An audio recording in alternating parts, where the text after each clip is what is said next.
Bharatiya Janata party के मंत्री कौशल किशोर के घर चली गोली, मंत्री के करीबी की हुई मौत। युवक की मौत के बाद मंत्री पर उठने लगे सवाल, पुलिस ने क्या बताई स्टोरी। मंत्री कौशल किशोर चलाते हैं नशा मुक्ति केंद्र और उन्हीं के घर के सामने आया नशे का सबसे बड़ा खेल। बीते दिनों मंत्री कौशल किशोर के घर पर उन्हीं के करीबी युवक की गोली लगने से मृत्यु हो गई।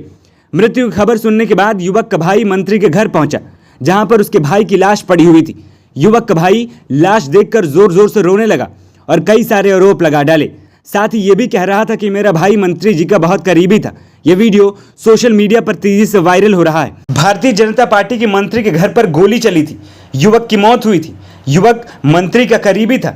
ऐसे में कई सारे सवाल उठ रहे थे, लेकिन सत्ता की नानक की वजह से कोई भी कुछ कहने को तैयार नहीं था। 2 दिन बाद पुलिस इन्वेस्टिगेशन के बाद मीडिया से रूबरू होती है और बताती है कि मंत्री के करीबी कुछ युवक रात को पार्टी करने के बाद जुआ खेल रहे थे। इसके बाद जुए में 12,000 रुपए के लिए आपस में विवाद हो गया और गोली चल गई, जिसमें विनय श्रीवास्तव की मौत हो गई।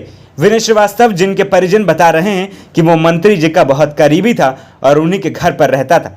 अब इस स्टोरी से 2 सवाल सामने आ रहे हैं। केंद्रीय मंत्री कौशल किशोर जो कि नशा मुक्ति केंद्र चलाते हैं, अब ऐसा मंत्री जो खुद नशा मुक्ति केंद्र चलाता हो, उसके घर इतना बड़ा नशे का खेल चल रहा हो कि नशे की हालत में गोली चल जाए और युवक की मौत हो जाए। जो मंत्री नशा मुक्ति केंद्र देश में चला रहा था, कि घर नशा जो और जुए का इतना बड़ा खेल क्यों चल रहा था?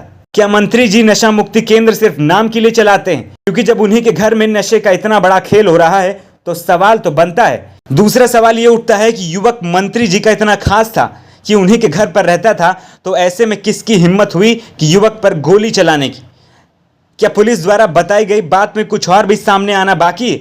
जिन आरोपियों को पकड़ा गया है, क्या उनमें से कुछ और बड़े राज उगल सकते हैं? क्या पुलिस उन राज को उगलवाने में कामयाब होगी? क्या महज 12,000 रुपए के लिए मंत्री के करीबी की उन्हीं के घर में हत्या होना इतना आसान है?